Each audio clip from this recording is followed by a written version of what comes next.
बहुत ही important development है US के अंदर से, ये आपको वीडियो एंड तक देखना चाहिए क्या हुआ है अचानक मार्केट के अंदर।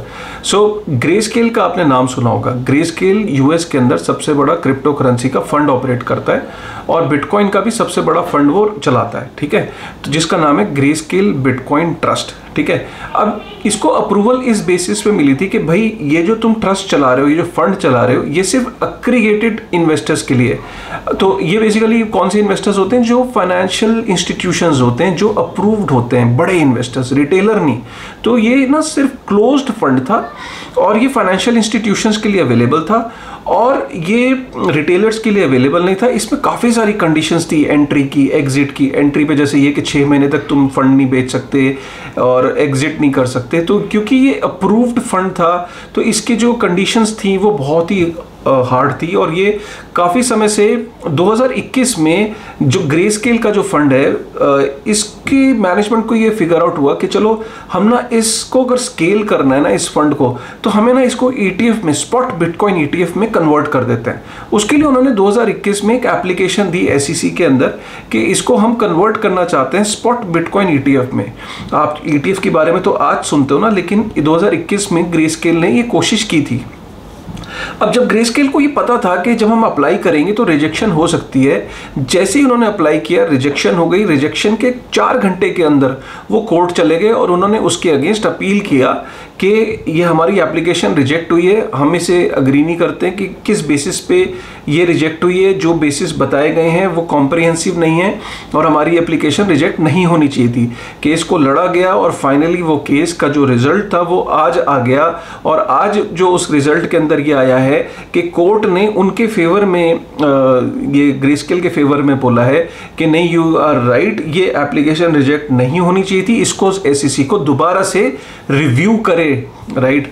तो जब ये रिव्यू की बात यहाँ पे आती है तो अब SEC के ऊपर प्रेशर है उसे रिव्यू करने का, क्योंकि जो उसके रिजेक्शंस के मापदंड थे वो तो फेल हो गए। अब उसको रिव्यू करने के साथ साथ हो सकता है कि अब ग्रेस्केल का जो स्पॉट बिटकॉइन ETF है वो जो उसका एग्जिस्टिंग जो फंड है वो स्पॉट बिटकॉइन ETF में कन्वर्ट हो जाए। तो अभी हम ये सोच रहे थे कि ब्लैक रॉक होगा नंबर 1 जो सबसे पहले जिसका ETF अप्रूव होगा 2024 में, लेकिन अब ऐसा लग रहा है कि स्पॉट बिटकॉइन ETF ग्रेस्केल का अप्रूव हो सकता है। अब बुलिश इसीलिए लोग फील कर रहे हैं कि अगर ये स्पॉट बिटकॉइन ETF अगर अप्रूव हो जाता है ग्रेस्केल का तो बाकियों के लिए रास्ता ऑटोमेटिकली खुल जाएगा। अब उसके बाद ये भी हो रहा है कि ये इसके चांसेस अप्रूव होने के इसलिए भी बढ़ जाते हैं कि SEC के ऊपर ऑलरेडी बहुत सारा प्रेशर है, ब्लैक रॉक का, फिडेलिटी का।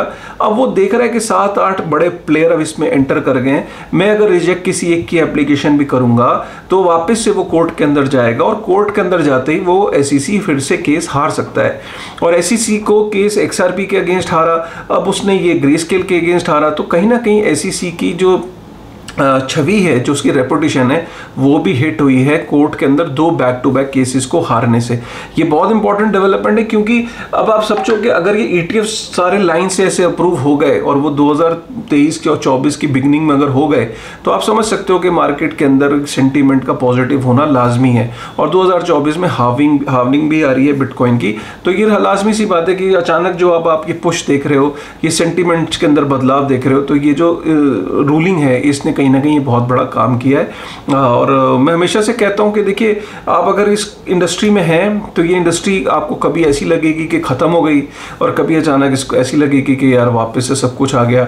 अगर आप इसी उसमें रहेंगे, ये शॉर्ट टर्म में ऐसे साइकिल्स चलती रहती हैं, इसीलिए लॉन्ग टर्म 10 साल की बात की जाती है कि जब आप बिटकॉइन में एंटर करो तो आपका होराइजन 5, 6, 7, 8, 10 साल होना चाहिए, तब जाके आप ये जो जिटर्स हैं इस इंडस्ट्री के, उतार चढ़ाव है, इनको अगर आप ऐसे सहने लगे तो आपकी किसी ना किसी दिन पेशेंस टूट सकती है। लेकिन ऐसी चीज़ें, ऐसी साइकिल्स बिटकॉइन की जर्नी में कोई नई बात नहीं है और ये आती रहती हैं। लेकिन अगर आप ओवरऑल देखें तो कर्व हमेशा ऊपर की तरफ जाता रहता है, क्योंकि इसकी अंडरस्टैंडिंग जैसे जैसे बढ़ रही है, रेगुलेटर्स जैसे जैसे इसको समझ रहे हैं, कोर्ट के अंदर जैसे जैसे केसेस जीते जा रहे हैं, वैसे वैसे इसकी ऑब्वियसली अडॉप्शन का रास्ता बनता चला जाएगा। ठीक है ना। कैसा लगा आपको ये अपडेट, कैसा लगा आपको ये instant update? I am sure कि आपको ये पसंद आया होगा।